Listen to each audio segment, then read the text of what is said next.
বিচার চাই, বিচার চাই। সালমান হত্যার বিচার চাই। দলের যদি জামিন দেয় তাহলে আমরা কাউকে ছাড়বো না। চিত্রনায়ক সালমান শাহ হত্যা মামলায় গ্রেপ্তার অভিনেতা ডনের জামিন নামঞ্জুর করে দ্রুত রিমান্ডে নিয়ে জিজ্ঞাসাবাদের মাধ্যমে ঘটনার প্রকৃত রহস্য উদ্ঘাটনের দাবি জানিয়েছে সালমান শাহ ভক্ত ও শুভাকাঙ্ক্ষীরা। আমরা আসলে 30 বছর ধরে একের পর এক মানববন্ধন সালমান শাহ ভাইয়ের জন্য রোদে বৃষ্টিতে, তারপরে আমরা দিনের পর দিন, আপনারাও পাশে আছেন, ধন্যবাদ এর জন্য আপনাদের।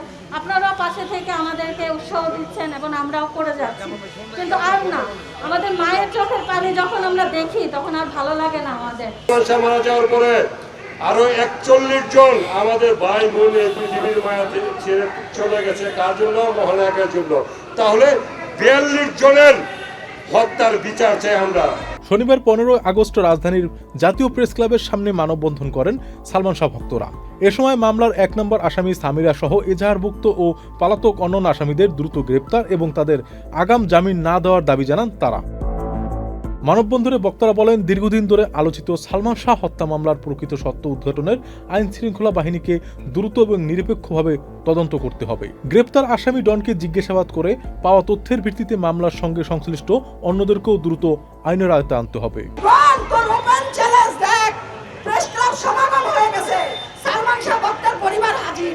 তুই নাই, তুই চ্যালেঞ্জ দিয়েছিস সালমান শাহকে বিগত বছরখানেক আগে যে আমি ওপেন চ্যালেঞ্জ দিলাম, আমি প্রেস ক্লাব হাজির হব। কোথায় তুই? এখন তুই কারাগারে। পাপের শাস্তি হবেই হবে। যে কোনো পাপ কোনোদিন ঢাকা থাকে না, আর পাপ ছাড়ে না বাপকে। তারা আরো বলেন, কোনো রাজনৈতিক, সামাজিক বা অন্য কোনো প্রভাবের কারণে যেন কোনো আসামি আইনের আওতার বাইরে থাকতে না পারেন। মামলার 1 নম্বর আসামি সামিরা সহ পলাতক আসামিদের দ্রুত গ্রেপ্তারের পাশাপাশি কেউ যাতে দেশ ছেড়ে পালিয়ে যেতে না পারে এ বিষয়ে প্রয়োজনীয় আইনগত ব্যবস্থা নেওয়ার আহ্বান জানানো হয়। মানববন্ধন থেকে বক্তারা হুঁশিয়ারি দিয়ে বলেন, তদন্ত ও আসামি গ্রেপ্তারে যথাযথ কালক্ষেপণ বা গাফিলতি হলে পরবর্তী সময়ে আরও বৃহত্তর এবং কঠোর কর্মসূচির ঘোষণা হতে পারে।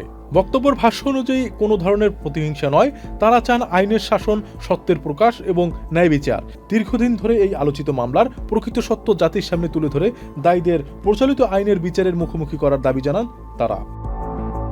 মিঠুন রাজ, চ্যানেল আই।